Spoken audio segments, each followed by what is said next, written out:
बिस्मिल्लाहिर्रहमानिर्रहीम, अस्सलाम वालेकुम, सुबह खैर। आप देख रहे हैं एक्सप्रेसो, मैं हूं हिना आदिल और मैं हूं अली सैयद। उम्मीद आप खैर आफियत से होंगे। वीकेंड बहुत ही अच्छा गुजरा होगा और इस वीक को शानदार बनाने के लिए हम हाजिर हैं। सबसे पहले आपको बताएं कि मुबारक हो, बच्चों की छुट्टियां जो है वो एक्सटेंड हो गई हैं। हम उन पेरेंट्स में से हैं जो इस चीज को वो खुशी से सेलिब्रेट वो इसलिए कर रहे हैं, रिलेट कर सकते हैं क्योंकि वेदर इतना हार्श है कि बच्चे अगर इस टाइमिंग में स्कूल जाएंगे तो वो जरूर डेफिनेटली बीमार होंगे। नहीं लगता कि इनको दिसंबर की बजाय अब उस वक्त की छुट्टियां देनी चाहिए जब वाकई सर्दी हो। और जो सर्दी है वो पीक जो है वो जनवरी, मिड जनवरी से ज्यादा सर्दी जो है उसकी शिद्दत में इजाफा होना शुरू हो जाता है। तो मेरा ख्याल है इस वक्त जो छुट्टियां हैं विंटर वेकेशंस वो अब दी जानी चाहिए ताकि एक्सटेंड ना करनी पड़े बार बार और बच्चों की जो तालीम है उसका हर्ज ना हो। लेकिन उसके लिए भी स्कूल्स ने तरीका ढूंढ लिया है, वो है जी ऑनलाइन क्लासेस। वो सब बच्चों की ऑनलाइन क्लासेस होंगी।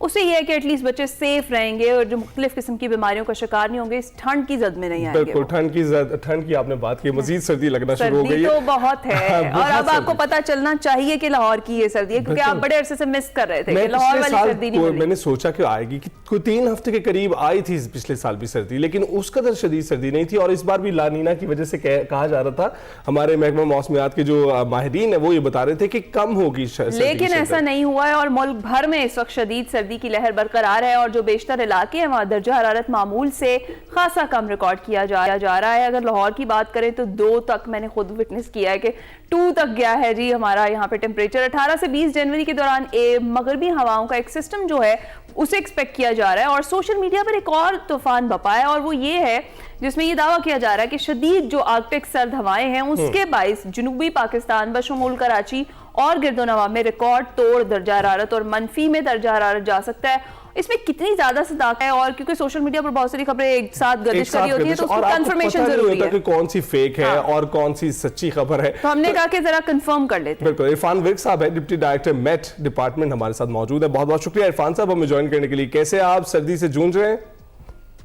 जी बिल्कुल, इरफान साहब बताइएगा कितनी सदाकत है इस बात में जो बताया जा रहा है ये आर्कटिक हवाएं जो है पाकिस्तान में दाखिल होंगी? देखिए, अभी जो सर्दियों के दिन हैं ये सर्दी इसलिए ज्यादा है कि आपकी जो धुंध वाले एरियाज हैं वहाँ पर सारा दिन सूरज नहीं निकलता और आपने देखा होगा कि शुमाल मशरकी Punjab, central Punjab, south Punjab, even के बलाई जो सिंध के इलाके हैं यहाँ तक जो है ना ये धुंध की शीट जो है ना पूरी है।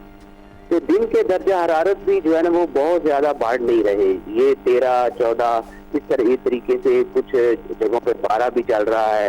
तो ये टेम्परेचर जो है सारा दिन जो है ना इतना रहता है जिससे सर्दी की शिद्दत जो है ना महसूस तो ऐसा होता है कि बहुत ज्यादा होती है।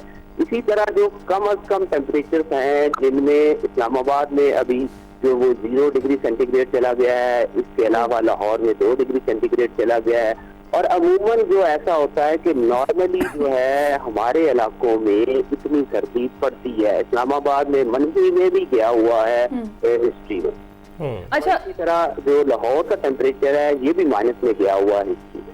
तो सर मैं यही पूछना चाह रही थी कि लाहौर वाले वो बड़े एक्साइटेड भी हैं एक तरह से और वो ये सुनना भी चाह रहे हैं कि माइनस में भी जाएगा टेम्परेचर लाहौर में भी इस बार भी काफी अरसे के बाद, क्योंकि 2 तक तो चला गया है, 1 तक आने का इम्कान जाहिर किया जा रहा है, तो फिर माइनस में भी जाएगा टेम्परेचर यहाँ? देखिए, अभी फिर वक्त ये आने वाले जो दिन हैं इसमें तो ऐसा नहीं लग रहा कि रवा हफ्ते में कोई बहुत ज्यादा टेम्परेचर गिर जाए। ये 19-20 हो सकती है, 1-2 डिग्री अप एंड डाउन हो सकता है, लेकिन बहुत ज्यादा टेम्परेचर यकदम गिर जाए ऐसा नहीं होता। राइट, तो इरफान साहब ये कितने दिन तक रहेगी सर्दी जो इस वक्त हम देख रहे हैं, एक्सपीरियंस कर रहे हैं? मौजूदा लहर है, मौजूदा लहर कब तक रहेगी? देखिए, ये वाला जो रवा हफ्ता है इसमें जो है ना ऐसे ही चलेगा। अगले हफ्ते हम एक्सपेक्ट कर रहे हैं कि एक मगरबी हवाओं का सिलसिला जो है वो पाकिस्तान में दाखिल होगा, जिसमें जो है वो आप अगेन दोबारा देखेंगे कि सर्दी में मजीद थोड़ा सा इजाफा हो जाएगा। अच्छा इरफान विर्क साहब, और बारिश कितनी होगी इसी सिलसिले के तहत? ये जो आप बता रहे हैं मगरबी हवाओं का एक सिलसिला जो दाखिल हो रहा है, ज्यादा बारिश होगी? नहीं, इसमें जो है ये बहुत बड़ा स्पेल नहीं है, लेकिन ये हमारे जो बलाई इलाके होंगे और जो मगरबी इलाके हैं पाकिस्तान की यहाँ पर ये मौजूद होगा और इसमें पहाड़ों पर भी बर्फबारी हम एक्सपेक्ट कर रहे हैं और जो सैर सियाहत के इलाके हैं जैसे कागान, नारान और ये जो गलवा के जितने भी पहाड़ी इलाके होंगे, कश्मीर में भी बर्फबारी का सिलसिला होगा। राइट, तो इरफान साहब ये बताइएगा कि क्या एक्सपेक्टेशन है, कितना मजीद जो है वो दर्जा हरारत गिर सकता है? क्योंकि एक्सपेक्टेशन तो यही थी कि लानीना की वजह से, जो कि समर्स में हम एक्सपीरियंस कर रहे थे, मॉनसून में हमने एक्सपीरियंस किया, तो आपको जो है लगता था कि इस बार कम सर्दी होगी पिछले सालों की निस्बत, लेकिन इस वक्त जो दिखाई दे रहा है आज के दिन की खासकर अगर बात करें तो दर्जा तो उससे ज्यादा गिर गया जो एक्सपेक्टेशन थी।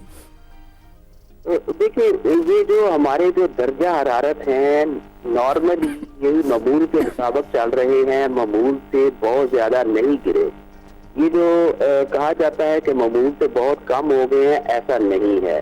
बेसिकली जब हमारा जो जनवरी का महीना है, ये जो 15 से 20 दिन होते हैं, पहले 15 से 20 दिन, इन दिनों में सर्दी की शिद्दत, इतनी सर्दी की शिद्दत पाकिस्तान के मुख्तलिफ इलाकों में, खास तौर से जो पंजाब के इलाके हैं जिनमें धुंध की शीत बन जाती है, यहाँ पर हुआ करती है।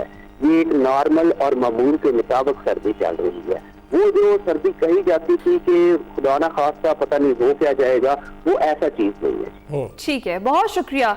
इरफान वेग साहब हमारे साथ मौजूद थे और जनाब सोशल मीडिया पर बेजा खबरें गर्दिश कर रही होती है कि माइनस में चला जाएगा, फिलहाल वो कह रहे हैं कि ऐसा नहीं है। लेकिन सर्दी की शिद्दत जो है आपको लग रही है इस वक्त, उसमें महसूस ये हो रहा है कि कहीं सच्ची ऑलरेडी माइनस में हम तो महसूस कर रहे होंगे कि चला गया है। खैर आगे बढ़ते हैं जनाब, कुछ बात कर पाकिस्तान और श्रीलंका के दरमियान जो T20 सीरीज है उसके तीसरे मैच की बात करते हैं, जिसमें श्रीलंका ने पाकिस्तान को 14 रन से हरा दिया और सीरीज 1-1 से बराबर हो गई। अली हम बड़े एक्साइटेड थे, आप तो कह रहे थे कि ये हम सीरीज जीत जाएंगे, हम पहले भी उन्हें शिकस्त दे चुके हैं। देखिए, हमने मोमेंटम भी तो बनाना होता है कि किसी चीज में एक्साइटमेंट भी पैदा करनी होती है। मेरा ख्याल है बहुत इजी हो गए बॉयज और उन्होंने दूसरा मैच हाथ से जाने दिया है। दम्बोला में बादलों की इनिंग्स के बायस ये मैच ताखीर का शिकार हुआ था। पाकिस्तान ने टॉस जीतकर फील्डिंग का फैसला किया और मैच 12-12 ओवर्स तक महदूद कर दिया गया।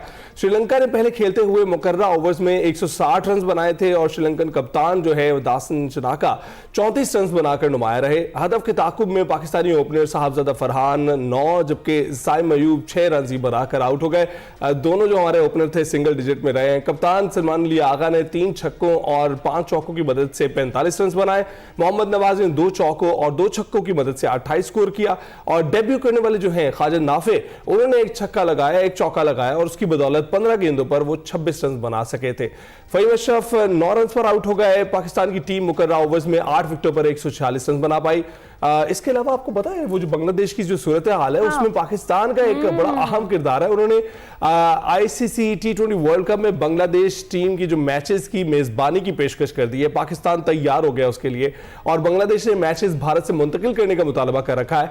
जराए के मुताबिक श्रीलंका में ग्राउंड्स की कमी पर पाकिस्तान के तमाम मैदान इन मैचेस की मेजबानी के लिए दस्तयाब है और सिक्योरिटी वजूहात पर बांग्लादेश क्रिकेट बोर्ड भारत जाकर खेलने से इनकार कर चुका है। बांग्लादेश के मैचेस कहां होंगे इसका फैसला अब ICC ने करना है। जी हां, और Bangladesh cricket board international cricket council को 2 खतूत के जरिए वाजे कर चुका है ऑलरेडी कि इसके मैचेस श्रीलंका मुंतकिल किए जाएं और वो भारत में अपनी टीम हरगिज नहीं भेजेंगे। ICC T20 वर्ल्ड कप के मेजबान भारत और श्रीलंका हैं और बांग्लादेश के 3 मैचेस कलकत्ता और मुंबई में रखे गए हैं। दूसरी जानिब बांग्लादेश क्रिकेट बोर्ड का जराये के हवाले से ये कहना है कि BCB को यकीन है कि ICC बांग्लादेश टीम का जो वेन्यू है उसे चेंज कर देगा। ICC की जानिब से फैसले का अब इंतजार किया जा रहा है। अगर मैचेस श्रीलंका मुंतकिल नहीं किए जाते तो उसके मुताबिक लाहे अमल अपनाया जाएगा। सदर BCB की जानिब से ये बताया गया है कि उनके मौक़िफ़ में कोई तब्दीली नहीं आई, जो हुकूमती हिदायत होंगी उसके अकॉर्डिंग वो चलेंगे। इस सारी सूरत हाल पर हमने बात करनी है। बात करने के लिए स्टूडियोज में हमें ज्वाइन कर चुके हैं मियां असगर सलीमी साहब। अस्सलाम वालेकुम, गुड मॉर्निंग, कैसे हैं सर आप? वालेकुम सलाम, बिल्कुल ठीक ठाक, मैं बिल्कुल ठीक हूँ जी।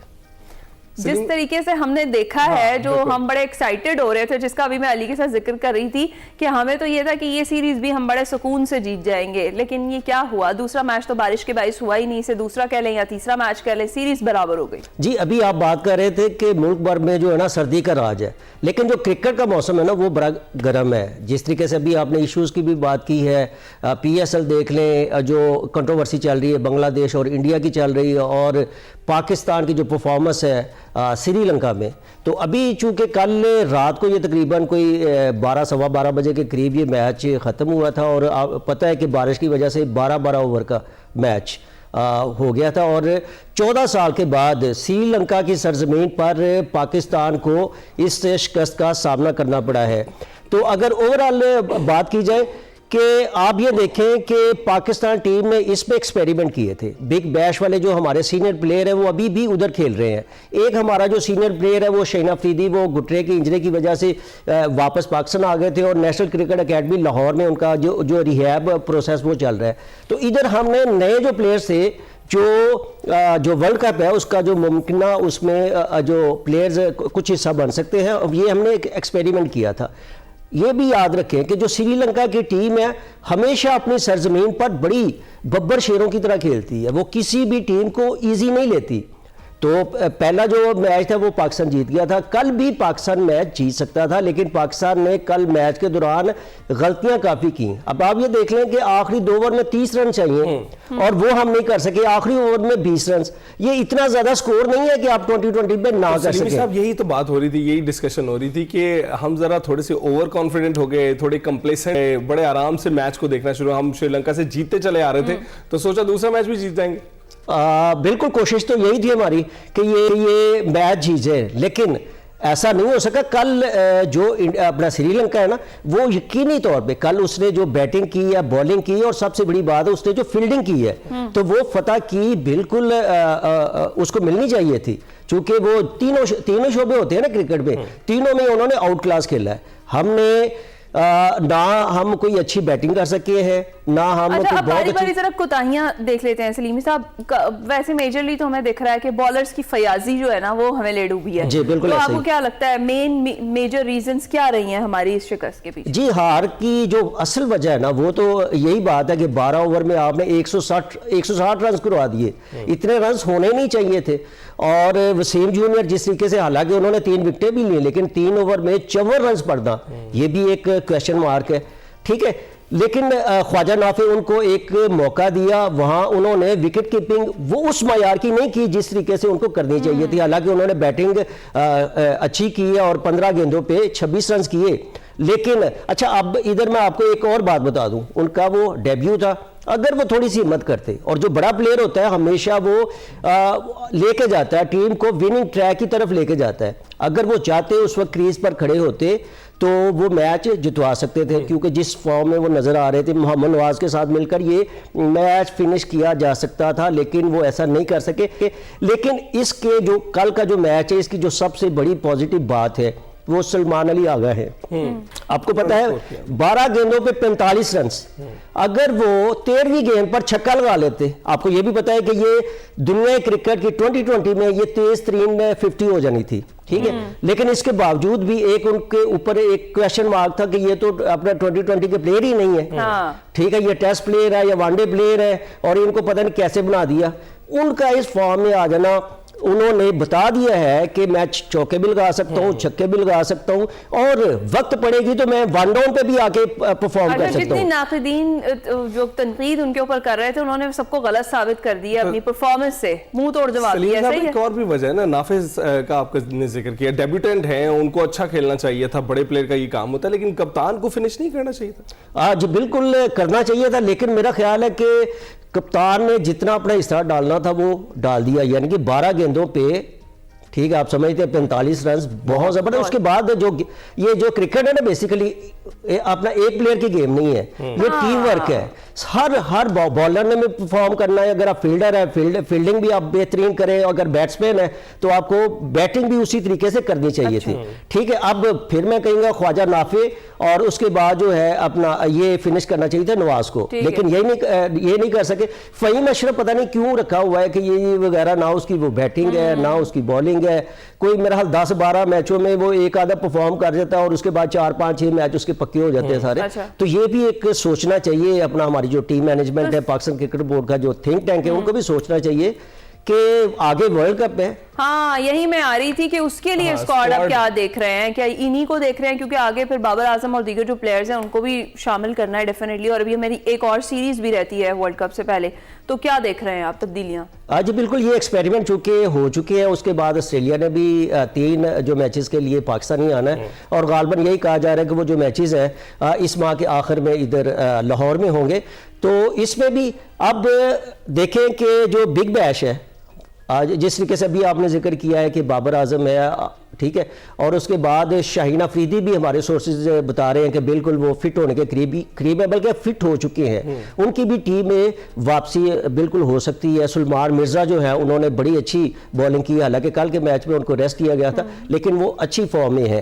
तो हारिस रऊफ भी उधर बेहतरीन जो बिग बैश में परफॉर्मेंस का मुजाहरा कर रहे हैं। तो ये सिलेक्शन कमेटी जो है पीसीबी की, उसके लिए भी एक बहुत बड़ा चैलेंज है। देखिए मेरी बात सुने कि 25 करोड़ की जो आबादी है, इसमें खेलना जो पाकिस्तान के बेस्ट प्लेयर होते हैं उन्होंने खेलना होता है, ठीक है। अब अगर आप ये देखें कि अगर सिलेक्शन अच्छी होगी, मेरिट पे होगी, तो जो हमारी जो अपना टीम है वर्ल्ड कप में बहुत अच्छा परफॉर्म करेगी।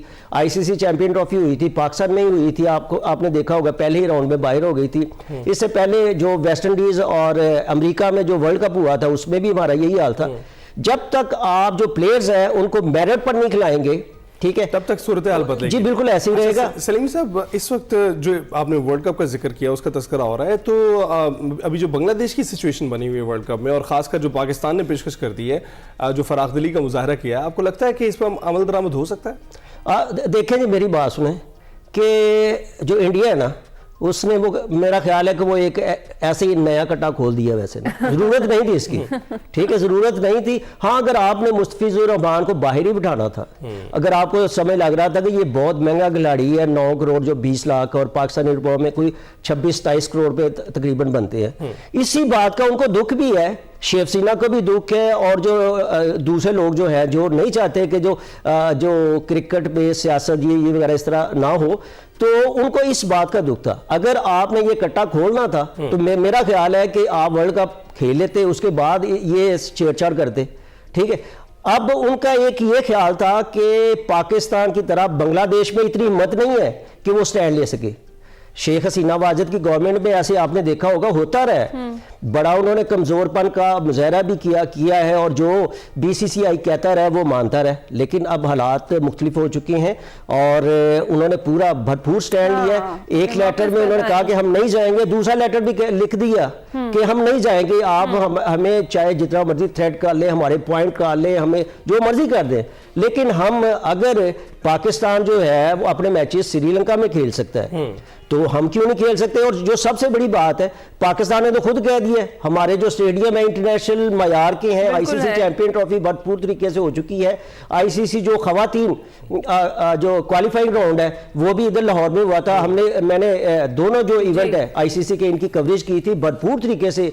जो लोग आए थे, सकते हैं सलीम साहब, लेकिन जितने तासुब पसंद वो हैं, वो इस फैसले के लिए मानेंगे या नहीं मानेंगे, ये बताएं। अगर बांग्लादेश इसी तरह से कायम रहता है अपने फैसले के ऊपर, अपने मौक़िफ़ के ऊपर, तो आगे की सिचुएशन क्या देख रहे हैं? अगर वो बॉयकॉट कर देते हैं तो फिर क्या होगा? जी, हर चीज़ जो है ना, बांग्लादेश की तो पूरी कोशिश है। अब आप ये देख लें, सबसे बड़ी जो बात है, अगर आप एक प्लेयर को तहफ़्फ़ुज़ नहीं दे सकते, ठीक है, तो पूरी की पूरी टीम को कैसे देंगे? ये जो इंडिया की सिक्योरिटी एजेंसी जो है, उनके लिए भी एक बहुत बड़ा अपना क्वेश्चन मार्क होगा। तो उनकी तो पूरी कोशिश है, ये पहली दफ़ा नहीं हो रहा, माजी में भी आईसीसी के जितने इवेंट है इसमें बार बार होता रहा। तो अगर जी हो जाता है तो मैं समझता हूँ कोई बुरी बात नहीं है। श्रीलंका में अगर ग्राउंड की कमी है तो पाकिस्तान बिल्कुल तैयार है। पाकिस्तान चूंकि उनका एक आईसीसी का एक अहम मेंबर है, और आपको पता है इसी साल अपना 2025 में पाकिस्तान ने आईसीसी चैंपियन ट्रॉफी ऐसे अंदाज में करवाई थी। तो ये एक ऑप्शन है, और मैं समझता हूँ कि जो बांग्लादेश का जो है बिल्कुल एक मुतालबा है, डिमांड है, वो बिल्कुल जायज़ है, उसको माना जाना चाहिए। और ये जो अपना इंटरनेशनल क्रिकेट काउंसिल है वो पूरी दुनिया की जो क्रिकेट के बोर्ड है उनको लेकर चलती है, ना कि सिर्फ इम्तिहान है उनके लिए कि इस फैसले इस मुतालबे पे क्या फैसला करते हैं। बहुत बहुत शुक्रिया सलीमी साहब, गुफ्तगू हो रही थी इस वक्त क्रिकेट पर, जाएंगे ब्रेक पर। Welcome back. मौसम की बात की शो के शुरू में, क्योंकि इस वक्त सर्दी बढ़ती चली जा रही है, पूरा मुल्क उसे एक्सपीरियंस कर रहा है और उसके साथ साथ धुंध भी छाती जाती है। वैसे तो मेरा घर है ना काफी करीब है, तो मुझे धुंध आ भी जाए तो मैं बासानी पहुंच जाता हूँ। आपकी क्या सूरत है? आप तो बहुत दूर से आते हैं। बहुत वर्स्ट सिचुएशन थी, जीरो विजिबिलिटी थी। और ये हम शहर के अंदर की बात कर रहे हैं, जो मोटरवेज और हाईवेज हैं वहां पर तो सूरत हाल मुझे लगता है खैरियत से आ गई ना। मैं बड़ी मुश्किल से, और तकरीबन 1 घंटा मुझे लगा है दफ्तर पहुंचने में। जीरो विजिबिलिटी थी, कुछ दिखाई नहीं दे रहा था और बहुत ज्यादा ऐसी सूरत हाल में डर लग रहा होता है कि आप ट्रेवल कर रहे हैं और आपको नहीं पता कि आगे आपकी गाड़ी है या कोई पेडेस्ट्रियन है या फिर कोई बाइक भी आ सकती है, कोई साइकिल भी आ सकती है। लेकिन ये मौसम बहुत ही कम अरसे के लिए आता है, तो लोग जो है इसका इंतजार कर रहे हैं। उतना खतरनाक भी, तो आपको बहुत ही एहतियात बरतनी चाहिए, खासकर धुंध में जो गाड़ियां चलाते हैं। आपने देखा कि कैसे फॉग इकट्ठी हो जाती है और फिर आपको बाहर तो कुछ नजर नहीं आ रहा होता, गाड़ी के अंदर भी बहुत सा जो है माहौल ऐसा बन जाता है, आपके शीशे जो है बिल्कुल फॉगी से हो जाते हैं, आपको नजर नहीं आ रहा होता। उसके लिए बंदोबस्त पहले करके रखें, क्योंकि ये सिर्फ सड़कें जो है ये सिर्फ रास्ता नहीं रहती बल्कि एक आजमाइश बन जाती है। हर साल धुंध के बायस सैकड़ों कीमती जानें जाया हो जाती हैं और इसकी सबसे बड़ी वजह ये होती है कि आप लापरवाही बरतते हैं और उसके अलावा आगाही कम होती है कि इससे किस तरह से नबरदाश्त हुआ जाए। तो हमने सोचा कि आज एक्सप्रेसो में इसी अहम तरीन इशू पर बात करते हैं, महफूज ड्राइविंग और उनके बुनियादी असूलों पर बात करते हैं, जिन पर अमल करके ना सिर्फ अपनी बल्कि दूसरों की जान भी बचाई जा सकती है। रफ्तार क्यों कम होनी चाहिए, कौन सी लाइट्स इस्तेमाल करनी चाहिए, हाई बीम क्यों खतरनाक है और अगर धुंध अचानक शदीद हो जाए तो ड्राइवर को फौरी तौर पर क्या कदम उठाना चाहिए, इसी पर गुफ्तगू करेंगे महफूज ड्राइविंग के असूलों पर, और यह कि ट्रैफिक कवानीन की पाबंदी दरअसल हमारी अपनी हिफाजत की जमानत क्यों है। इस पर बात करने के लिए एक खास गेस्ट हमने बुलाए हैं। अली हसन साहब है, एसपी मोटरवे पुलिस। अली साहब बहुत बहुत शुक्रिया हमें ज्वाइन करने के लिए। कैसे हैं आप? Thank you very much. सबसे पहले अली हसन साहब, जिस तरह से हम धुंध का जिक्र कर रहे हैं, इस वक्त पूरा मुल्क इसकी लपेट में है और जीरो विजिबिलिटी जब होती है तो एक ड्राइवर के लिए एक कड़ा इम्तिहान होता है। जिस तरह हमने बात की कि जो रोड्स हैं वो रोड्स नहीं रहती, वो एक आजमाइश बन जाती हैं। इस सूरत हाल में शहरियों को कैसे महफूज ड्राइविंग जो है वो करनी चाहिए और कौन कौन से ऐसे फैक्टर्स हैं जिनको मद्देनजर रखना चाहिए? जी, मौजूदा जो मौसमी एडवर्स वेदर की जो लहर चल रही है पूरे पाकिस्तान में, इस टाइम ऑलमोस्ट पाकिस्तान के तमाम मोटरवे इससे मुतासिर हैं। सबसे पहले बेसिकली ड्राइवर्स को देख लेना चाहिए, अगर इमरजेंसी नहीं है तो अपने ट्रैवल को प्लान करना चाहिए। ऑलमोस्ट सुबह 10-11 से लेके रात इशा तक आफ्टर सनसेट आप ट्रेवल कर सकते हैं और मिडनाइट को ट्रेवल को अवॉइड करना चाहिए। अगर बहुत ही ज्यादा मजबूरी है तो उसमें कुछ बुनियादी असूल हैं जिनको फॉलो करना जरूरी है।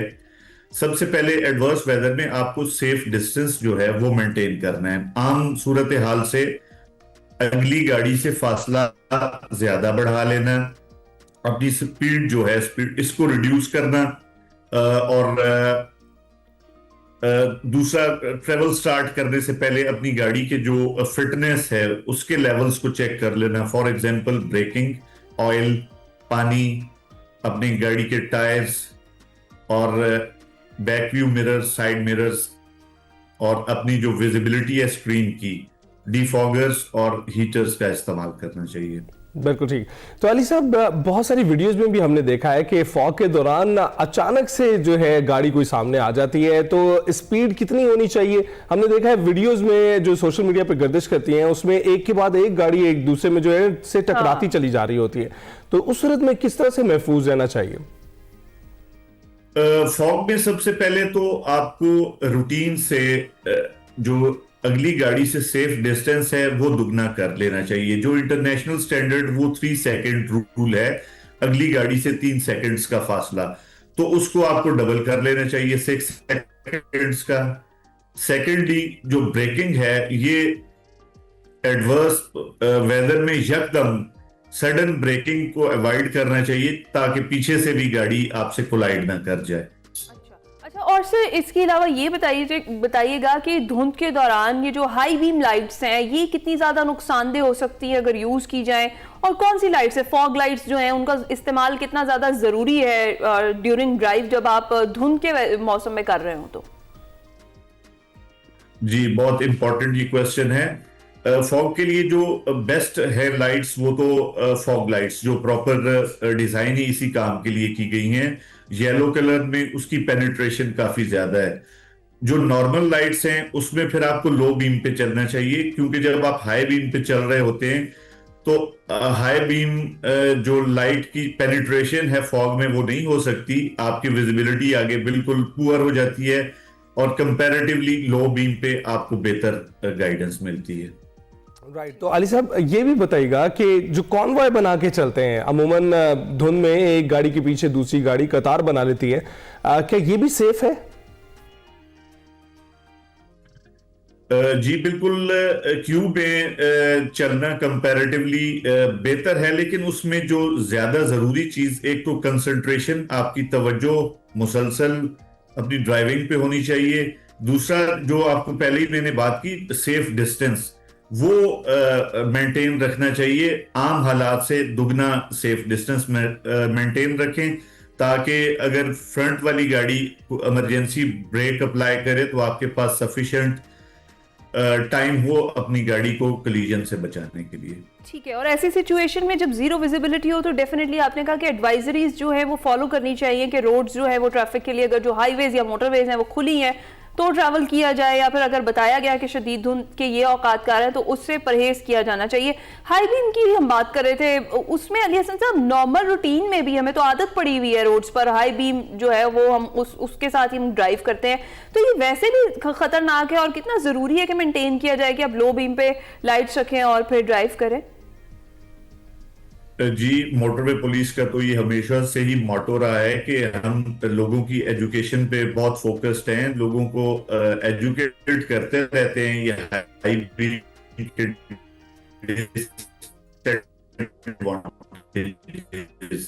हाई बीम रखने उसको अंधा कर देते हैं ड्राइवर को, तो इसके साथ साथ इस पे इन्फोर्समेंट भी हम करते हैं ताकि कल्चर डेवलप हो कि लो बीम का मैक्सिमम इस्तेमाल किया जाए। बिल्कुल ठीक है। और ये बताएं कि अली साहब, इस वक्त आपको लगता है कि जो हाई बीम है वो एक ही मौके पे इस्तेमाल करनी चाहिए, जब ये हाईवे मोटरवेज पर हो, हाईवेज पर हो, उसके अलावा इसको बिल्कुल अवॉइड करना चाहिए? ये भी हमारे नाज़रीन को जरा बता दीजिएगा। जी डेफिनेटली, मोटरवेज पे भी और हाईवेज पे भी जहां पे स्ट्रीट लाइट्स मौजूद हो वहां पे भी आपने लो बीम पे चलना है, और जहां बिल्कुल आगे डार्कनेस है वहां आप हाई बीम उस वक्त तक यूज कर सकते हैं जब तक ऑन कमिंग ट्रैफिक सामने से ना हो। जब सामने से भी ट्रैफिक दो तरफा चल रही हो तो फिर डेफिनेटली आपको लो बीम यूज करनी चाहिए। और आजकल एक नया ट्रेंड आपने देखा है, आफ्टर मार्केट एलईडी और एचआईडी लाइट्स है, ये प्रोहिबिटेड है, ममनू है, और इस पे हम एजुकेशन के साथ साथ इन्फोर्समेंट भी कर रहे हैं। ठीक है, इस पे एक्शंस भी लिए जा रहे हैं। बहुत शुक्रिया साहब, हमारे साथ मौजूद थे और हमें बता रहे थे कि जब धुंध हो तो उसमें आपने क्या क्या जो फैक्टर्स हैं वो मद्देनजर रखने हैं, और स्पीड कितनी रखनी है, डिस्टेंस कितना रखना है, फोग लाइट्स का इस्तेमाल आपने ज्यादा से ज्यादा करना है। बिल्कुल, अभी जाएंगे ब्रेक पर। Welcome back. ट्रक होटल एक ऐसी जगह होती है जहां से कई कहानियां फूटती हैं, तो बात हो रही है सेगमेंट निकले तेरी तलाश में, आइए देखते हैं।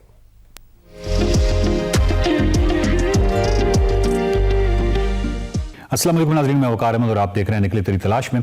हमने एक सेगमेंट में ट्रक ड्राइवर का जिक्र किया था कि ट्रक ड्राइवर एक ऐसा अनसंग हीरो है, एक ऐसा हीरो है जिसके बारे में बहुत कम बात की गई है, बहुत ज़्यादा बात की जानी चाहिए थी।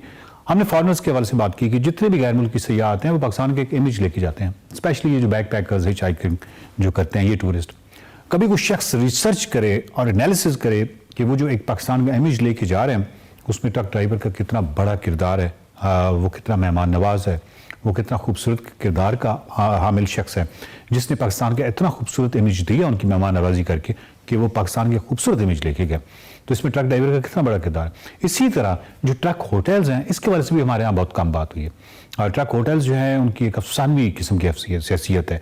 एक ट्रक होटल जहाँ पे बहुत सारे ट्रक्स रुकते हैं, वहाँ पे बहुत सारी यूँ समझिए कि कहानियाँ जन्म लेती हैं। ट्रक होटल के खाने जो हैं वो हो ही नहीं सकता कि अच्छे ना हों। अदरवाइज वो सस्टेन नहीं कर सकते। इसी तरह की बहुत सारी यानी ट्रक होटल्स के बाद हमारा मूवीज़ बननी चाहिए थी, जिस तरह का ट्रक होटल का कल्चर है पूरे पाकिस्तान में, इसमें मूवीज़ हो सकती थी, इसमें लिटरेचर पे काम हो सकता है, बहुत सारा काम हो सकता है। मुस्तनसर हुसैन तार साहब इस वक्त हमारे साथ हैं और उनसे पूछेंगे, क्योंकि वो मुसाफिर रहे हैं और मुसाफिर जो है उसकी ज़िंदगी में ये हो नहीं सकता कि ट्रक होटल जो है उसने बहुत अहम किरदार अदा न किया हो। सर, आपके तजुर्बात ट्रक होटल्स के हवाले से। मेरा ख्याल है कि ट्रक होटल्स जो है ना जी, वो कल्चरली एक बड़ी स्ट्रॉन्ग ट्रेडिशन, सही। यानी पुराने ज़मानों में ऐसा होता था, क्योंकि और तो कोई क़याम के जिसमें कारवां सराय होती थी और क़याम के सिलसिले नहीं थे, तो लोग अपना खाने पीने का सामान लेकर तो रास्ते में बैठ जाते थे, ऊँटों वाले या कोई और आते थे तो उनसे चीज़ें ख़रीद लेते थे। ये बाकायदा कई सफ़रनामों में आया है कि जब उनको काफ़िले की खबर हुई तो गांव वाले खाने पीने का, ये ट्रक होटल उसकी एडवांस शक्ल है। और ट्रक होटल में अच्छा खाना क्यों मिलता है? बहुत बेहतर, जो आपके मतलब हाई क्लास होटल्स होते हैं, रेस्टोरेंट्स, उनसे बहुत बेहतर खाना इसलिए मिलता है कि ट्रक जो मूवेबल एक चीज़ है, हम मूवेबल नहीं होते। हम जाते हैं, हमने प्लान किया 1 बजे फलां जगह खाना खाया, वहाँ जो भी मिला खा लिया। ट्रक जो है वो 100 किलोमीटर और आगे जा सकता है, यानी एक जगह अगर उसको खाना अच्छा नहीं मिला तो अगली मरतबा वो नहीं ठहरेगा, नहीं रुकेगा। That is why truck hotel has to be good. और मैंने अपनी ज़िंदगी की बेहतरीन जो खुराक है, मैं अब मनसेरे के करीब बेस्ट रोश मैंने वहाँ खाया, तो सो कि एक ट्रक होटल के पास मैं ठहरा, बड़ी पुरानी बात है, तो मैंने उससे पूछा कि आपने कौन सी अच्छी चीज़ पकाई? उसने कहा जी सारी अच्छी। तो मुझे याद है कि उसने हमें भिंडियाँ दी कराई। अब भिंडियाँ जो खाने वाली चीज़ है, सच तो नहीं है रस्ते में, लेकिन बिलीव मी कि उतनी डिलीशियस भिंडियाँ मैंने नहीं खाई। सो कि तरक्की अगर आप जाएँ, यानी पुरानी सड़क जो है इस्लामाबाद जा रही है, जेलम से शॉर्ट तरक्की पहाड़ियाँ शुरू हो जाती हैं, वहाँ एक छोटा सा ट्रक होटल था और मेरा छोटा भाई, I think major at that time, वो सप्लाई डिपो ऊपर जो था पेट्रोल का उसका इंचार्ज था। तो मैं कई मरतबा उसकी गाड़ी लेके नीचे आता था और उस ट्रक होटल में बैठ के खाना खाता था। उसने मुझे इतना फैसिनेट किया कि मैंने उसके ऊपर एक सीरियल लिखा, वो बदकिस्मती से मुकम्मल नहीं हो सका। उसका नाम ही था हाईवे होटल। अच्छा, वाह। तो वहाँ पे वो उसको मरकज़ बनाया, यानी ट्रक होटल एक ऐसी चीज़ है जहाँ से बहुत मुख्तलिफ कहानियाँ फूटती हैं। आप देखें ना, मुख्तलिफ ट्रकों वाले आ रहे हैं, हर ड्राइवर की एक कहानी, कोई ट्रेजेडी है, कोई सुख है, कोई रास्ते में डाका पड़ गया है, ये वो, तो बहुत सारी कहानियाँ जन्म देती हैं। तो वो सीरियल तो मतलब इख्तिताम पजीर हो गया, कोई फाइनेंशियल वजूहत की नहीं, मेरी नहीं, प्रोड्यूसर की, लेकिन टिल रिसेंटली अगर आप जाएं तो उन्होंने वही नाम अडॉप्ट कर लिया मेरे सीरियल वाला, उसका नाम हाईवे होटल ही। अच्छा, दूसरी चीज़ इनकी फैयाजी है, और वो फैयाजी जाहिर करती है कि ये फ्रेश खाना देते। यानी आप कोई चीज़ मंगाते हैं, अगर आप अच्छी लगी तो कहें कि भाई थोड़ा सा शोरबा एक, तो वो फौरी तौर पे एक छोटी सी प्लेट दे देंगे या कॉम्प्लीमेंट्री कोई चीज़ दे देंगे, क्योंकि उन्होंने जितनी खुराक उन्होंने पकाई है वो उसी दिन ख़त्म करनी है, अदरवाइज उसकी क्वालिटी वो नहीं रहेगी। तो मेरा ख्याल है कि एक ये ऐसा बिजनेस है जो मैं कर सकता था अपनी ज़िंदगी में। ये बहुत ही कमाल बिजनेस होता है, क्योंकि एक स्टोरी राइटर को ट्रक होटल अगर उसके पास है तो फिर उसके बाद कितने आइडियाज़ आते हैं, खुद चल के आते हैं।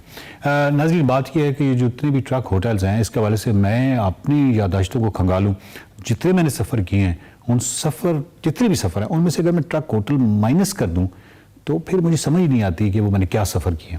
क्योंकि जब भी मैं किसी सफ़र को रिकॉल करता हूँ तो उसकी 10 चीज़ों में 3-4 ऐसी चीज़ें आती हैं जो ट्रक होटल से मुतल्लिक होती हैं। मसलन अभी पिछले साल एक सफ़र में रिकॉल करूं तो या 2 साल पहले की बात है, हम मोटरसाइकिल पे आ रहे थे और रात थी और फिर बारिश शुरू हो गई और बहुत ही यानी बहुत ही शदीद सर्दी थी और ये गालबन बिशाम से काफ़ी पीछे, यानी हम गिलगित से नीचे आ रहे थे। तो उसमें हमने क्या किया, हम एक ट्रक होटल पे रुके, लोग सो रहे थे, कुछ सुबह 3 बजे का टाइम था।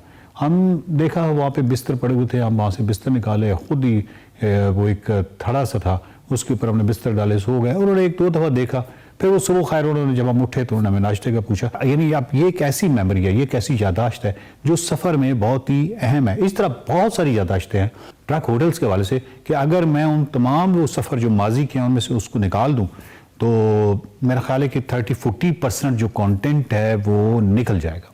हमें याद है कि हम शुरू में जो समर नाला है या इस तरह की बहुत सारी जगहों पे हम जाया करते थे, तो हम 1 या 2 चीज़ों को ऑर्डर देते थे और फिर 3-4 चीज़ें और एक्स्ट्रा खुद ही मोहब्बत में उसकी थोड़ी थोड़ी मिकदार सिर्फ चखने के लिए वो भी साथ दे दिया करते थे। तो फयाजी के वाले से साहब ने कहा इसमें कोई शक नहीं है।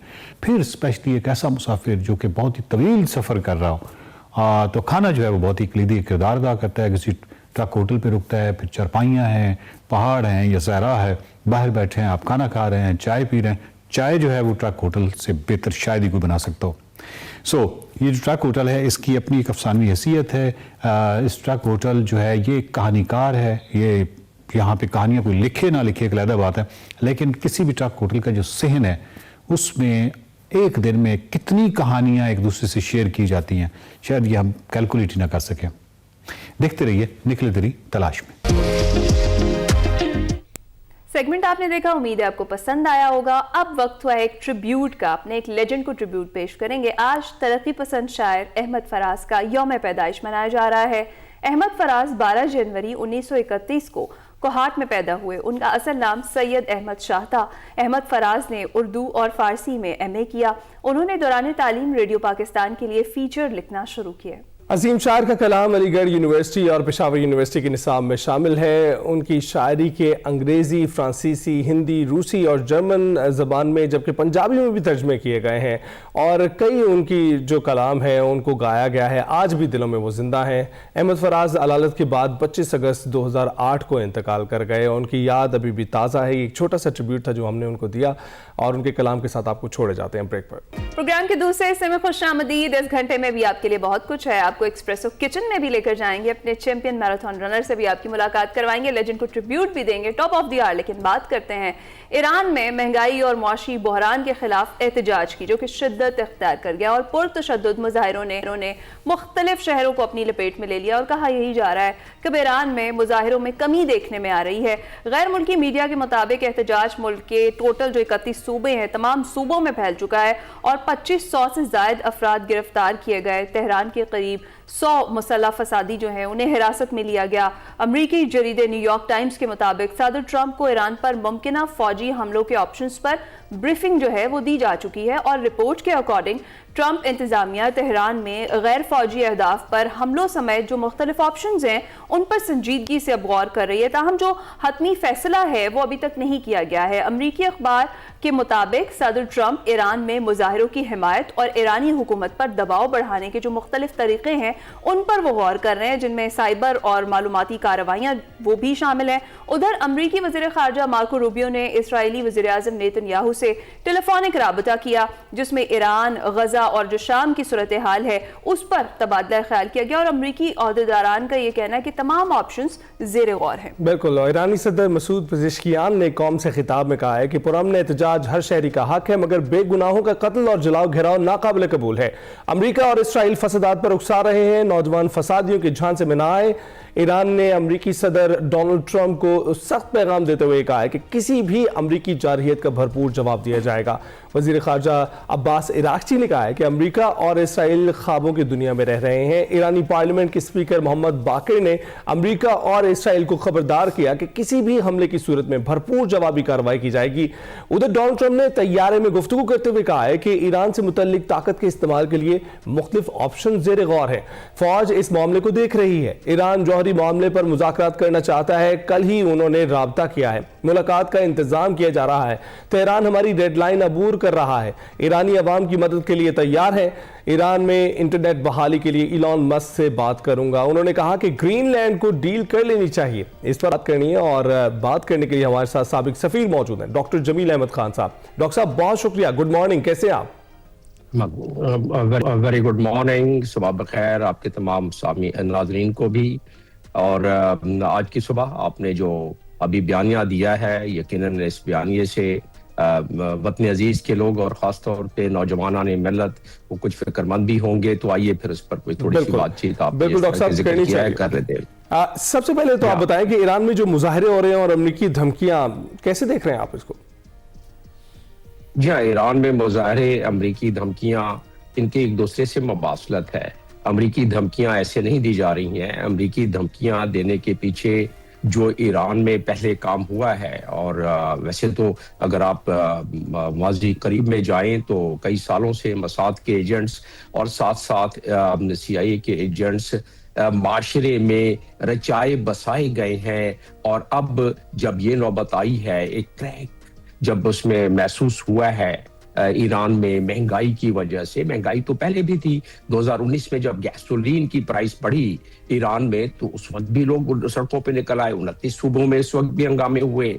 उस वक्त ईरानी हुकूमत ज्यादा सख्त थी। इस मरतबा ईरानी हुकूमत, उनके सुप्रीम लीडर ने कह दिया है कि जो इकोनॉमिक प्रोटेस्ट है उस पर आप कुछ ना करें। इसीलिए आपने देखा कि तकरीबन 100 से ज्यादा वहाँ के लॉ इन्फोर्सिंग एजेंसीज के अफराद जो है वो जहाँ बहक हुए हैं। तो उसी लिहाज से जहाँ तक सिविलियंस का ताल्लुक है, क्योंकि पूरा इंटरनेट बिल्कुल अंधेरा है वहाँ, टोटल ब्लैकआउट है, लिहाजा वहां की इतलात नहीं मिल रही है। लेकिन कई सोर्सेज से पता पड़ रहा है कि ये अब तकरीबन 100 से ज्यादा बढ़ चुके हैं।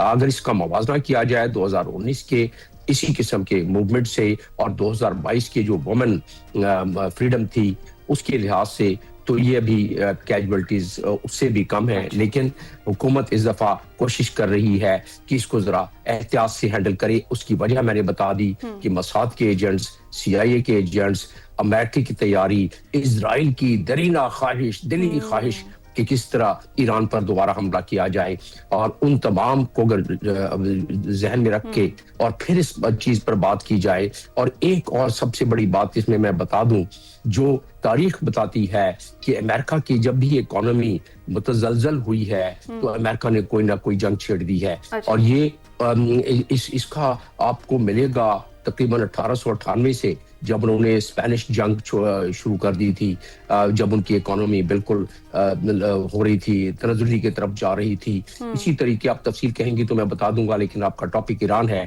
तो गल्फ वॉर भी इसी तरह 1999 में दैट्स द रीजन जिसकी वजह से ये धमकियां लगाई जा रही हैं और ये सारा कुछ किया जा रहा है कि ये ट्रेड जो है वो सारी US डॉलर में हो सके। देखिए, इस चीज को बयान करने के लिए हमें पहले ये अपने नाजरीन को बताना पड़ेगा कि हम जब भी कोई जियो पॉलिटिकल डिसीजंस होते हैं या जो जियो पॉलिटिकल तगय्युरात लाए जाते हैं, तो उसमें मल्टीपल फैक्टर्स होते हैं। और yes, in my analysis this is one of the factors जो इकोनॉमी की बात की है। और वर्ल्ड वॉर 2 के बारे में बात की भी अगर बात करें तो वो इकोनॉमिक ग्रोथ US की हुई वर्ल्ड वॉर 2 के बाद है। जब अच्छा, अब इसके पीछे क्या बात है, क्योंकि अमेरिका दुनिया का सबसे बड़ा एक कवि और कुव्वत वाला मुल्क है, उसकी आर्मी की अपनी बजट 91 बिलियन अभी है, और डोनाल्ड ट्रंप ने अनाउंस कर दिया है कि अब 1.5 ट्रिलियन यानी ऑलमोस्ट डबल वो कर रहे हैं। इसका मतलब है कि वो खौफ है कि चाइना और रशिया मिलके कहीं हमारे बराबर ना आ जाएं। और रिपोर्ट्स के मुताबिक वो अगले 4-5 साल में, 6 साल में चाइना रशिया के साथ मिलके अमेरिका के बराबर अपनी अस्करी कुव्वत ले आएगा। इकोनॉमिकली तो चाइना कहीं आगे निकल गया है। 2010 से तकरीबन सबसे बड़ा दुनिया का मैन्युफैक्चरिंग कंट्री है, 2013 से सबसे बड़ा ट्रेड कंट्री है चाइना, और बहुत सारे मामलात में। तो इसकी वजह, और तीसरी जियोपॉलिटिकल जो इस वक्त तनाजुर में ईरान इस पूरे खित्ते में जो है वही ऐसा मुल्क है जो कि इजराइल के खिलाफ खड़ा होता है। इजराइल ने एक्सेस ऑफ रेजिस्टेंस, जिसमें हमास है, हिजबुल्लाह है, सीरिया के बसर अल-असद और उनकी मलेशिया, इसी तरह इराक, इनको तो खत्म कर दिया। तकरीबन उनकी अभी बहुत बज़मरात थोड़े से रह गए हैं।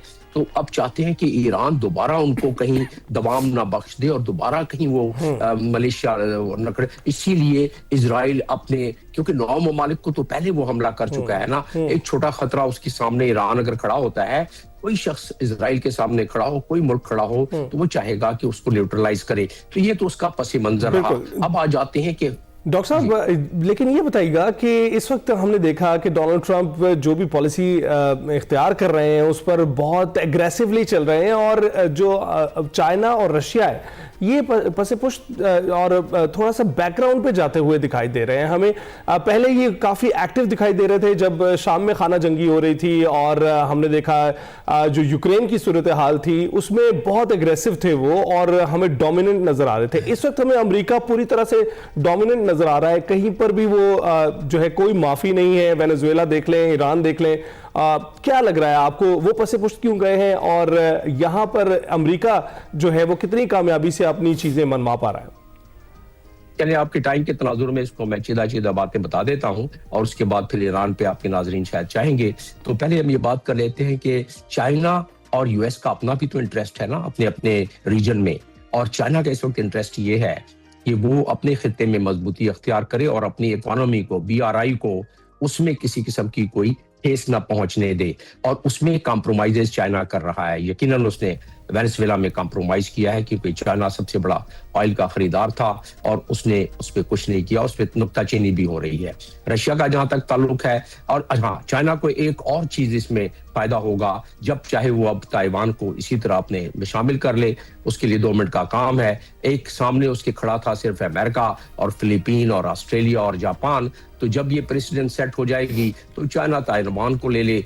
रशिया ने पहले ही 20% अपना यूक्रेन को ले लिया है, बाकी जितना वो चाहे वो कब्जा कर ले, तो वो अपने रीजन में अपने अपने मामलात को मजबूत कर रहे हैं। डोनाल्ड ट्रंप ये समझते हैं कि वो अपनी इकोनॉमी को बेहतर करें और अपने आप को दुनिया का, जो कि हकीकत यही है कि अस्करी कुव्वत सबसे बड़ी है, लिहाजा वो दुनिया का मजबूत तरीन सदर, मजबूत तरीन मुल्क का कहा जा सकता है इकोनॉमी के अलावा इस वक्त। तो उसको, उससे वो एग्रेसिवनेस आपको नजर आती है। और इस वक्त उन्होंने कह दिया है डोनाल्ड ट्रंप ने कि ये हमारा नेशनल इंटरेस्ट है कि हम ग्रीनलैंड को भी, क्यूबा के लिए उन्होंने कल बयान दे दिया है।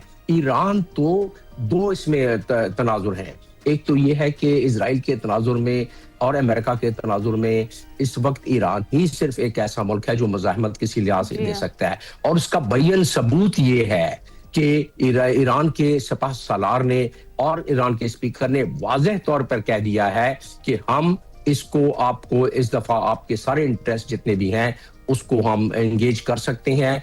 500 जो खैबर 500 मिसाइल जो है वो उसकी 2000 रेंज है, वो 2000 के करीब वो तैयार किए बैठे हैं। चाइना उनको खूब सप्लाई दे रहा है, दिन रात उनकी फैक्ट्रियां चल रही हैं मिसाइल्स की। तो लिहाजा वो वेनेजुएला वाला मामला नहीं होगा कि बस 1 घंटे में सारे फारिग हो गए। यहाँ खित्ते में भूचाल आ जाएगा, पाकिस्तान को भी उसके मजबरात भुगतने पड़ेंगे। मैं यही आ रही थी डॉक्टर साहब, मैं यही आ रही थी कि डेफिनेटली हमसाया मुल्क में स्टेबिलिटी बहुत ज्यादा जरूरी है।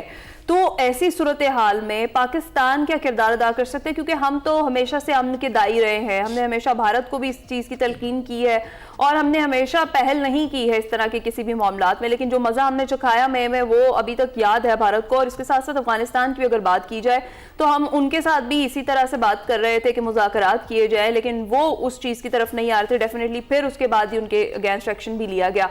तो अभी की जो सूरत हाल है, अगर मजीद वर्स होती है ईरान में, पाकिस्तान किस तरीके से अपना किरदार अदा कर सकता है?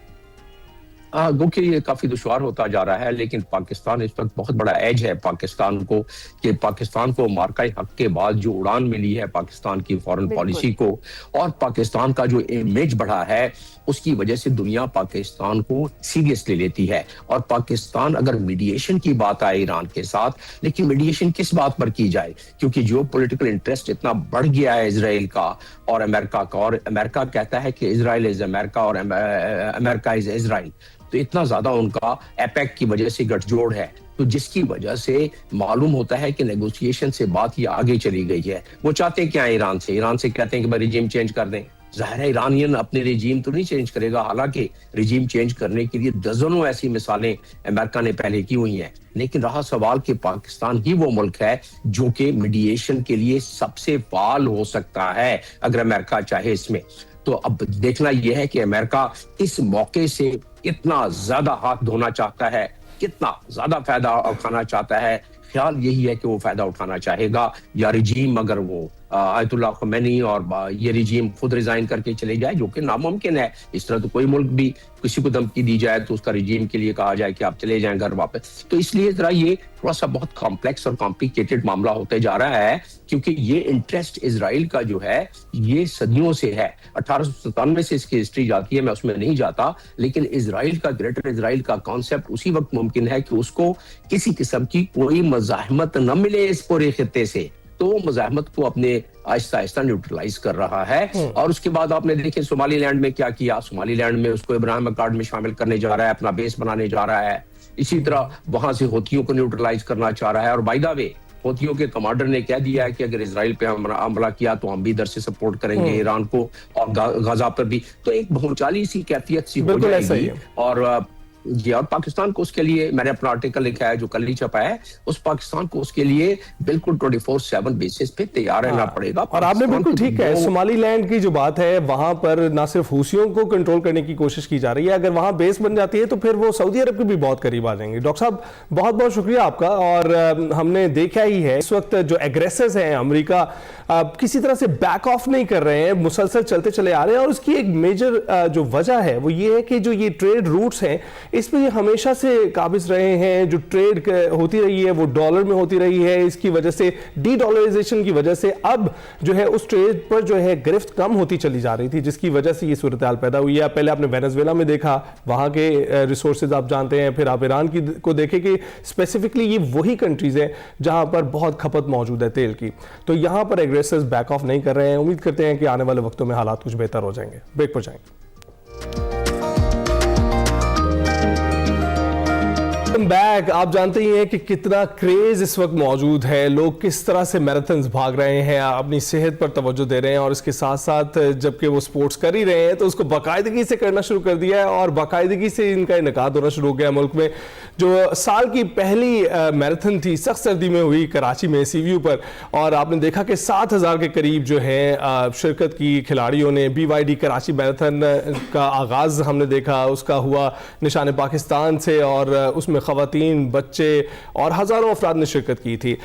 तो जो पहले नंबर पर पाकिस्तान में 42 किलोमीटर की जो रेस थी उसमें पहले नंबर पर इसरार खटक आए थे, और उन्होंने अपना ये फासला तय किया था 2 घंटे 39 मिनट और 58 सेकंड में। जबकि दूसरे नंबर पर हम्मास मिन्हास थे जिन्होंने ये फासला तय किया तकरीबन 2 घंटे 48 मिनट और 59 सेकंड में। तो हम्मास मिन्हास को हमने आज स्टूडियोज में मदऊ किया है, उनसे गुफ्तगू करते हैं और जानते हैं कि उनकी कामयाबी के पीछे ये राज क्या है, और ये जो कल्चर डेवलप हो रहा है क्या समझते हैं वो, इसकी क्या वजह है। हमास बहुत बहुत शुक्रिया मैं ज्वाइन करने के लिए। कैसे आप? अल्हम्दुलिल्लाह ठीक ठाक, आप सुनाएं?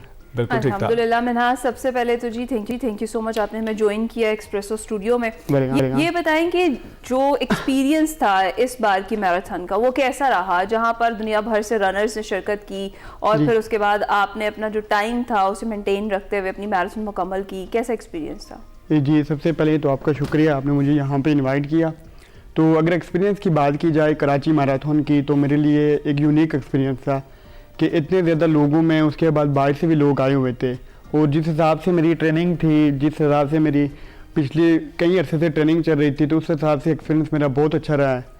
और मैंने एक अचीवमेंट भी किया है कि मैं सिल्वर मेडल रहा हूँ, और पाकिस्तान सेकंड फास्टेस्ट में इनका कांग्रेचुलेशंस फॉर दैट। बहुत बहुत शुक्रिया आपका। और अब ये बताना कि डू यू थिंक कि पहले की निस्बत बहुत ज़्यादा ग्रोथ, एक इमेंस ग्रोथ देखी गई है पार्टिसिपेंट्स में भी, और लोग जो अब रनिंग करना चाहते हैं, जानने की कोशिश करते हैं, टिप्स मांगते हैं? जी, अब ये देखें ना कि पिछली बार भी कराची मैराथन हुई तो मैं गया था, तकरीबन 3 to 5,000 लोग आए हुए थे, और इस बार एकदम 7,000 थे।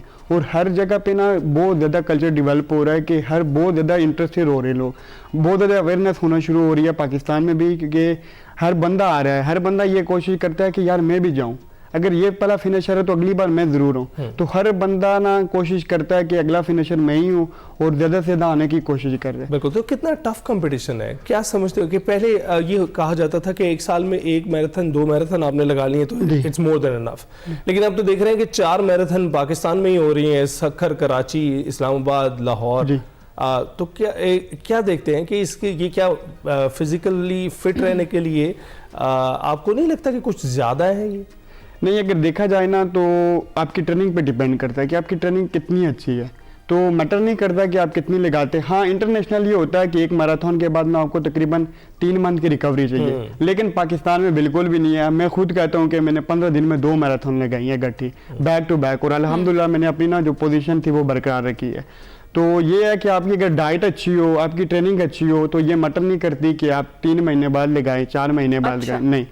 सबसे पहले आपकी डाइट होनी चाहिए अच्छी, उसके बाद ट्रेनिंग होनी चाहिए, फिर आप चाहे 10 दिन के बाद भी मैराथन लगाएं तो फर्क नहीं पड़ता, कोई फर्क नहीं पड़ता। अच्छा चले कराची मैराथन की बात करते हैं, कितनी चैलेंजिंग रही वेदर के हवाले से अगर बात करें तो आपको कितना जो है वो वेदर चैलेंजिंग लगा? और इनिशियली जैसे अभी हम बात कर रहे थे पहले, तो आपको लगा कि ये थोड़ा वेदर जो है वो ठंड का था, और वैसे कराची में तो इतनी शदीद सर्दी होती भी नहीं है, तो उससे आपको कोई फर्क पड़ा, आपके टाइम पे कोई असर पड़ा?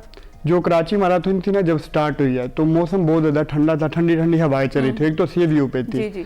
और जो ही जब थोड़ा सा सूरज निकला तो बहुत ज़्यादा गर्मी हो गई थी, और जो एंड के 5 किलोमीटर 35 किलोमीटर तो जस्ट इजी था, जो एंड के 5 किलोमीटर थे वो बहुत ज़्यादा टफ थे, एकदम क्रैम्प्स पड़ना, डिहाइड्रेशन भी शुरू हो गई थी, और जो मेरे माइंड में यही था कि बस मैंने करनी ही करनी है, क्योंकि जो अंदर की मोटिवेशन थी, ट्रेनिंग थी, और मैंने कहा कि यार अगर मैं दूसरे पे लीड पे हूँ ना, तो मैंने इंशाल्लाह दूसरे पे ही करना है, मेंटेन तो करना। वो आपकी ट्रेनिंग आपके उसमें काम आई। अच्छा, हमास आगे की क्या प्लान्स हैं? यहाँ की तो आप मैराथन्स कर रहे हैं, इंटरनेशनली भी पार्टिसिपेट करने का इरादा रखते हैं? मैं इंशाल्लाह इन फ्यूचर इंटरनेशनली भी पाकिस्तान को रिप्रेजेंट करूंगा, और इंशाल्लाह पाकिस्तान के लिए मेडल लेके आऊंगा इंशाल्लाह। आपको पता है कि जो सक्खर मैराथन नहीं थी उसमें भी पाकिस्तान में दूसरे नंबर पर हमास ही थे इसरार के बाद, और कराची में भी ऐसा ही था।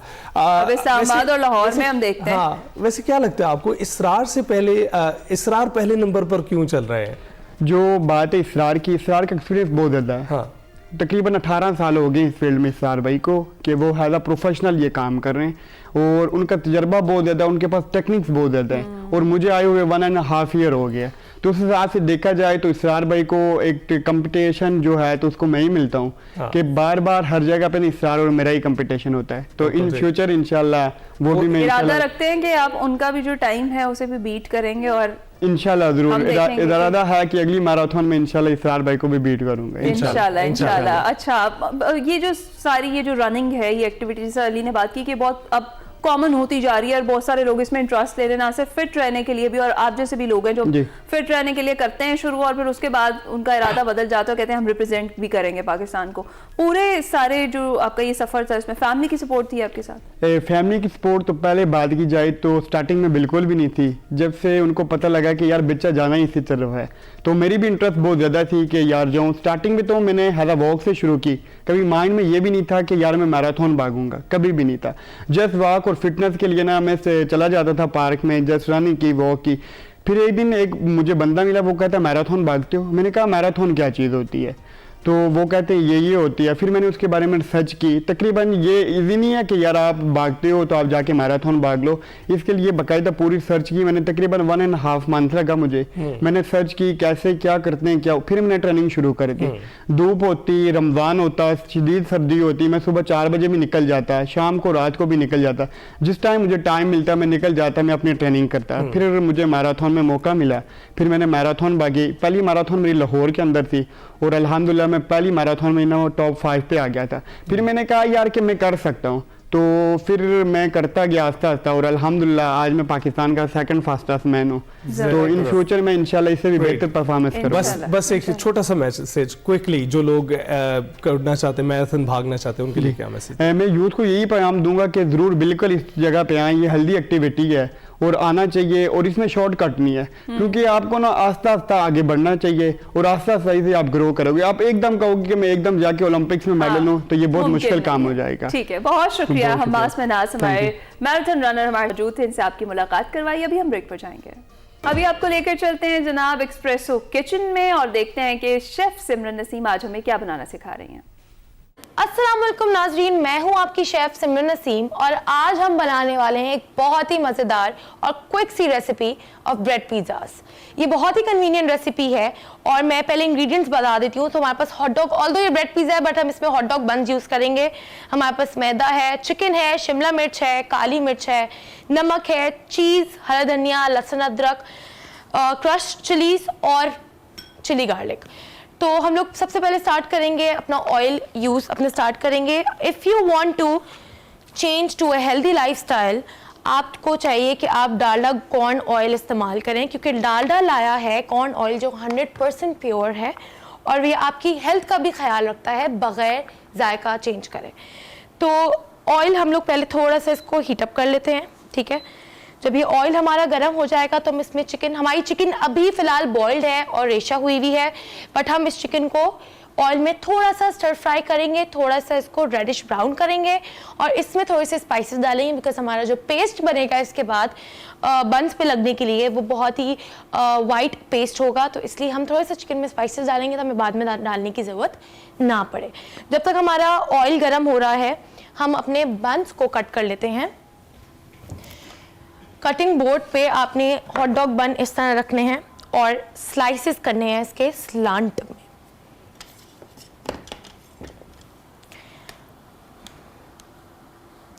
इसके लिए आपको मेक श्योर करना पड़ेगा कि बड़ी वाली नाइफ है, क्योंकि अगर छोटी नाइफ होती है और वो सही से शार्प नहीं होती तो बंस टूट जाते हैं।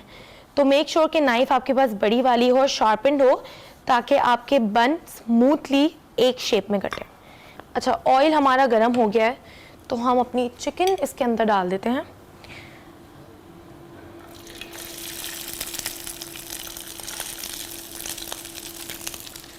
चिकन आप देख सकते हैं कि बॉइल्ड है, प्रॉपर्ली बॉइल्ड है, श्रेडेड है।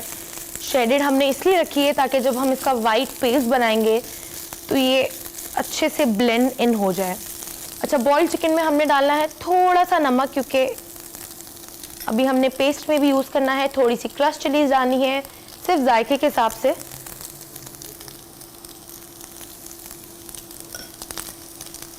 और थोड़ा सा बिल्कुल 2-3 पिंच के हिसाब से काली मिर्च डालनी है। इस चिकन को हम अपने डालडा कॉर्न ऑयल में फ्राई कर रहे हैं।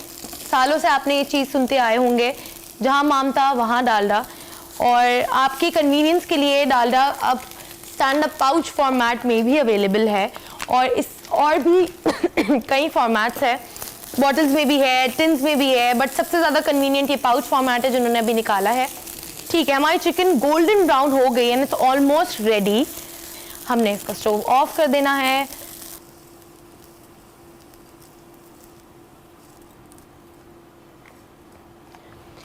अच्छा, हम अब बनाएंगे इस चिकन का ब्रेड पिज़्ज़ा का बेस जो है वाइट पेस्ट। वाइट पेस्ट के लिए हमें चाहिए मैदा, काली मिर्च और हमारा अपना नेस्ले का मिल्क पैक का दूध। तो स्टार्ट हम करेंगे अपने मैदे से। 6 से 7 टेबल स्पून, जितने आपके बंस हैं उस हिसाब से। मेरे पास 4 बंस हैं तो 4 बंस के हिसाब से मैं 6 से 7 टेबल स्पून अपना मैदा डाल रही हूँ। अच्छा, इसको हमें सौटे करना है थोड़ी देर तक मैदे को, और इसमें हस्बे जायका आप इसमें नमक डाल लें 2 पिंचेस के करीब, और इसमें हम लोग एटलीस्ट हाफ टीस्पून काली मिर्च डालेंगे, बिकॉज़ ये पेस्ट वाइट पेस्ट है, काली मिर्च का पेस्ट बन रहा है, तो इसमें ज़रूरी है कि हम काली मिर्च ऐड करें। रेड सॉसेस, रेड चिलीज़ मैंने अपनी चिकन में इसलिए डाल दिए थे क्योंकि ये हमारा वाइट पेस्ट है और इसमें काली मिर्च, दूध, ये वाले स्पाइसेस डालेंगे। अच्छा, मैदा हमारा हल्का सा सौटे हो गया है। इसमें अब हमें ऐड करना है, बिल्कुल चूल्हा हल्की सी आंच पे रखना है, और हम इसमें ऐड करेंगे अपना नेस्ले का मिल्क पैक का मिल्क। थोड़ा सा गाढ़ा हो पेस्ट, क्योंकि हमें इसको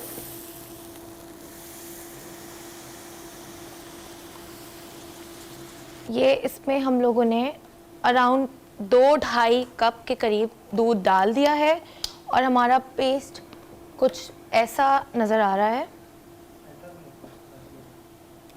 अच्छा, अब इसमें हम डालेंगे थोड़ा सा लहसुन अदरक, अराउंड 1 टीस्पून,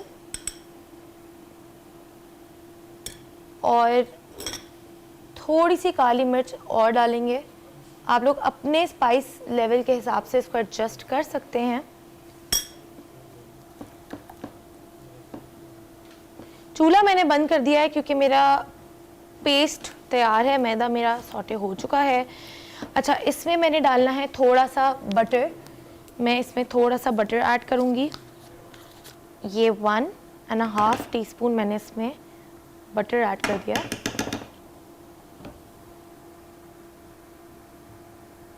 अब मैंने चूल्हा रखा है, लेकिन बिल्कुल हल्की आंच पे रखा है, बिल्कुल लो फ्लेम पे रखा है, क्योंकि हमें अब सिर्फ बटर मेल्ट करना है। इसमें चिकन ऐड करनी है, वो चिकन जो हमने अपने डालडा कॉर्न ऑयल में फ्राई की थी।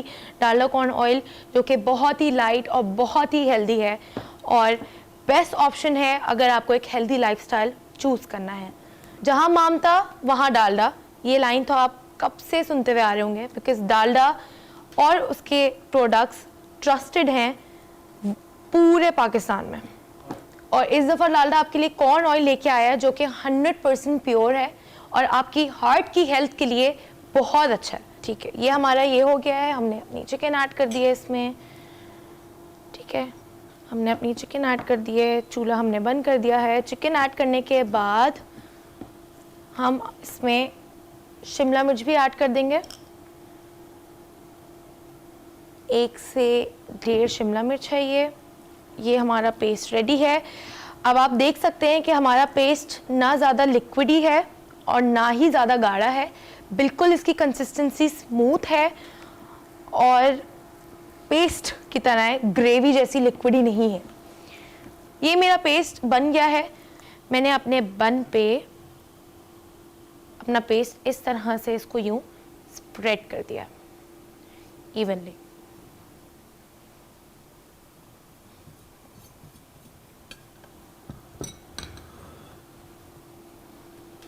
हमारे बंस पे हमने पेस्ट लगा लिया है, बहुत इवनली सारे बंस पे लगा लिया है। 2 ट्रेस पे आप इसको इस तरह भी प्रेजेंट कर सकते हैं, आप इसको प्लेटर पे भी प्रेजेंट कर सकते हैं। 2 टियर 3 टियर वाला प्लेटर आता है, उस पर भी प्रेजेंट कर सकते हैं। एक बड़ी डिश में भी प्रेजेंट कर सकते हैं, क्योंकि ये इतने छोटे और बिल्कुल बाइट साइज हैं कि ये ईज़िली प्रेजेंट हो जाता है। ये हमारी टॉपिंग हो गई है। अब हमने करना ये है कि इसके लिए हमें अवन की भी ज़रूरत नहीं है, हमें इसको माइक्रोवेव में 2 मिनट्स के लिए घुमाना है, या जब तक चीज़ मेल्ट हो जाए।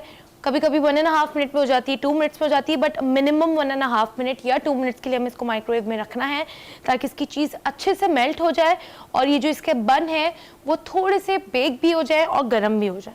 तब तक हमारे ब्रेड पिज़्ज़ा रेडी हो रहे हैं। हम लोग अब बनाने जा रहे हैं फ्रूट सैलेड।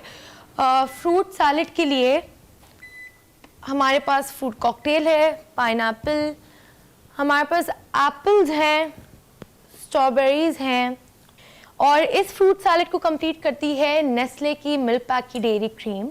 नेस्ले का मिल्क पैक UHT दूध ब्रांड्स में सबसे पहले लॉन्च हुआ था पाकिस्तान में, और ये स्टार्ट हुआ था 1980 में, और तब से ये लोग सेफ्टी, हेल्थ और वैल्यू के साथ साथ पूरी वैल्यू चेन इंडस्ट्री को भी फ़ायदा पहुंचाते हैं।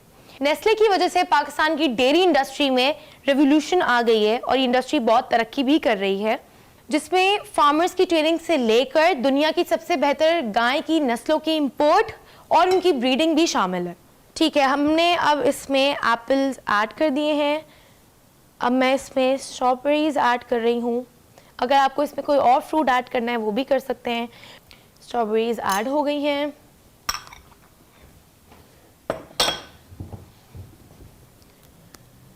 ये आ गई है मेरी आइसिंग शुगर। फ्रूट्स मेरे कंप्लीट हो गए। मैं इसमें और नेस्ले मिल्क पैक की क्रीम ऐड कर रही हूँ। Fruit salads Nestle milk pack की क्रीम के बगैर इनकम्प्लीट हैं। नेस्ले मिल्क पैक ने एक नई कैंपेन लॉन्च की है, सयानी गाय। अच्छा, सयानी गाय है क्या? फार्मर्स को अनट्रेडिशनल वेज के ज़रिए सिखाया जा रहा है कि वो डेयरी इंडस्ट्री को बढ़ावा कैसे दे सकते हैं, वो कौन से नए मॉडर्न तरीके इस्तेमाल कर सकते हैं ताकि वो डेयरी प्रोडक्ट्स को और बेटर बना सकें। ये सयानी गाय कैंपेन इसलिए निकाली थोड़ी फन एंगेजिंग वे में हो, विच इज़ वेरी गुड, ताकि लोग और इसमें दिलचस्पी लें और इन्जॉय करें, इस कैंपेन के बारे में जानें। तो इसलिए इसका नाम भी इस तरह का बहुत फन वे में इन लोगों ने रखा है। ये हमारी सैलेड रेडी है। अब हम ब्रेड पिज़्ज़ा के पास जाते हैं और देखते हैं कि उसकी क्या अपडेट है। ये हमारे ब्रेड पिज़्ज़ाज रेडी हैं। इसकी चीज़ अच्छे से मेल्ट हो गई है, 1.5 मिनट। अच्छा, ये हमारे आज की वो तैयार है। इसको मैं ऑरिगेनो भी डाल देती हूँ। ये हमारी ट्रे डन हो गई है, ये हमारी शो की प्रोडक्ट की ट्रे है। तो नाज़रीन दैट्स ऑल फॉर टुडे, और उम्मीद है कि आपको आज की रेसिपी बहुत अच्छी लगी होगी और बहुत इजी लगी होगी। हम नेक्स्ट एपिसोड में एक नई और एक इसी तरह की मज़ेदार रेसिपी लेके आएंगे। तब तक अपना ख्याल रखें और डालडा कॉर्न ऑयल और नेस्ले मिल्क पैक इस्तेमाल करते रहें। शुक्रिया। तो सेगमेंट आपने देखा, उम्मीद है रेसिपी आपको पसंद आई होगी। अब वक्त की किल्लत है लेकिन छोटा सा ट्रिब्यूट देना बहुत ज़रूरी है पाकिस्तान के नामवर गुलकार और अदाकार इनायत हुसैन भट्टी साहब को, जिनका आज यौम पैदाइश मनाया जा रहा है।